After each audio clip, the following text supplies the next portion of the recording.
வணக்கம் மக்களே. இன்றைக்கி ஒரு கதை கேட்க தயாராக இருக்கீங்களா? ஒரு அப்பாவும் பையனும் இருந்தாங்களாம். அந்த பையன் பள்ளியில் படித்து முடித்து கல்லூரியில் சேர்றான். அப்போ அவனுக்கு ஒரு நல்ல சிறந்த இருசக்கர வாகனம், அதாவது மோட்டர் வாகனம் வாங்கணும்னு ரொம்ப ஆசையாக இருந்தது. அப்போல்லாம் சொல்லுவாங்கள்ல, இந்த மாதிரி புல்லட் வண்டி அப்படின்னு. அது மாதிரி அதுதான் அவனுடைய கனவு வண்டியாக இருந்தது. அந்த ஒரு புல்லட்டை எப்படியாவது வாங்கி நம்ம ஓட்டணும் அப்படின்னு நினச்சிக்கிட்டு இருக்கான். அப்போ அவங்க அப்பாட்ட கேட்குறான்.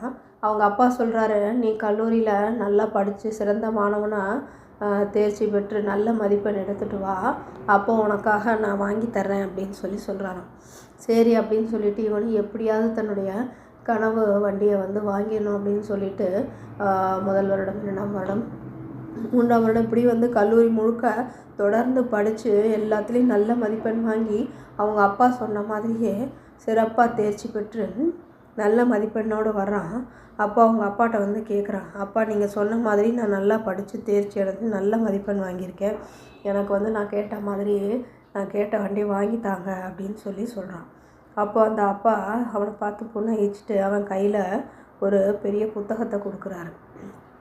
அது என்ன மாதிரி ஒரு புத்தகம் பார்த்தா, ஒரு பேரறிஞர் எழுதின புத்தகம்.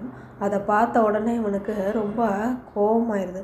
என்னது, நம்ம அப்பா நம்மகிட்ட என்ன சொன்னாங்க, இப்போ பார்த்தா புத்தகத்தை கொடுக்குறாங்க அப்படின்னு சொல்லிட்டு கடும் கோபமாகி, நீங்கள் என்னை ஏமாற்றிட்டீங்கப்பா அப்படின்னு சொல்லிட்டு அந்த புத்தகத்தை தூக்கி போட்டுட்டு வீட்டை விட்டு போயிடுறான். வீட்டை விட்டு போனதுக்கப்புறமா அவங்க அப்பா செஞ்சதே நினச்சி கோபத்துலேயும் வருத்தத்துலேயும் மிகுந்த ஏமாற்றத்துலேயும் இருக்கான். அதுக்கப்புறம் அவங்க அப்பா அவனை தேடுறாரு.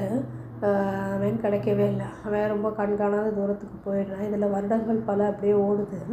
அதுக்கப்புறம் இவனுக்கு கல்யாணம் ஆகுது, குழந்தை பிறக்குது. அப்போது இவனுக்கு ஒரு மகன் வர்றான். அவனை பார்க்கும்போதெல்லாம் இவனுக்கு தன்னுடைய அப்பா செய்கிறது நினைவு வருது. எதற்காக நம்ம அப்பா அப்படி செஞ்சாங்க, அவர் சொன்ன மாதிரி நம்ம நல்லா தானே படித்தோம், ஆனாலும் எதுக்காக நம்மளை இப்படி ஏமாத்தினார் அப்படின்னு சொல்லிட்டு அடிக்கடி அந்த எண்ணம் வந்துக்கிட்டே இருந்தது. சரி, எப்படியாவது அப்பாவை நேரில் போய் பார்த்து கேட்டுருவோம் அப்படின்னு சொல்லிட்டு தன்னுடைய பிள்ளையும் கூட்டிகிட்டு போகிறாரு வீட்டுக்கு. அப்போது அங்கே பார்த்தா கூட்டமாக இருக்குது. என்னன்னு பார்த்தா அவருடைய அப்பா தவறிடுறாரு.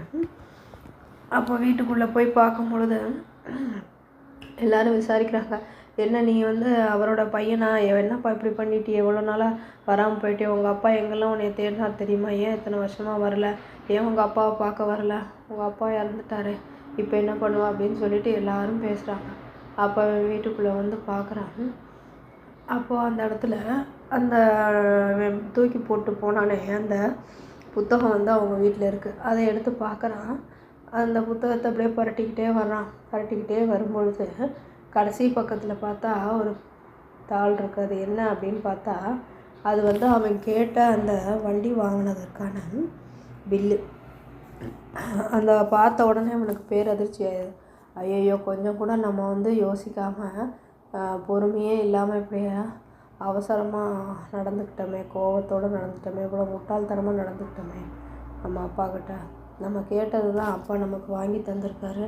அதை என்னன்னு பார்க்குறதுக்கு கூட கேட்குறதுக்கு கூட பொறுமை இல்லாமல் நம்ம அப்பா மேலே கோவப்பட்டு இத்தனை வருஷமாக அப்பாவை பிரிஞ்சிருந்து நம்ம அவரை தவறாக நினச்சிட்டோமே, அவருடைய இறுதி காலத்தில் கூட அவர் கூட இருக்க முடியலையே அப்படின்னு நினச்சி ரொம்ப வருத்தப்பட்டானாம். இதுதான் மக்களே, நம்மளும் வாழ்க்கையில் செய்யக்கூடிய தவறு. ஒரு கணம் நம்ம நிதானித்து யோசிச்சிருக்கணும். ஒரு கணம் நம்ம நிதானித்து யோசிச்சிருக்கணும். எப்பயுமே பொறுமையும் நிதானமும் ரொம்ப தேவை. அதுவும் பெற்றோர்களிடமும் பெரியவர்களிடமும் நம்பிக்கையும் மரியாதையும் கண்டிப்பாக இருக்கணும். அவன் அவங்க அப்பாவை நம்பியிருந்தானா, இல்லை அவங்கள மதிச்சிருந்தானா இந்த மாதிரி நடந்திருக்க மாட்டான். பொறுமையாக இருந்திருந்தானா அவங்க அப்பாவே சொல்லியிருப்பார் என்னன்றதை.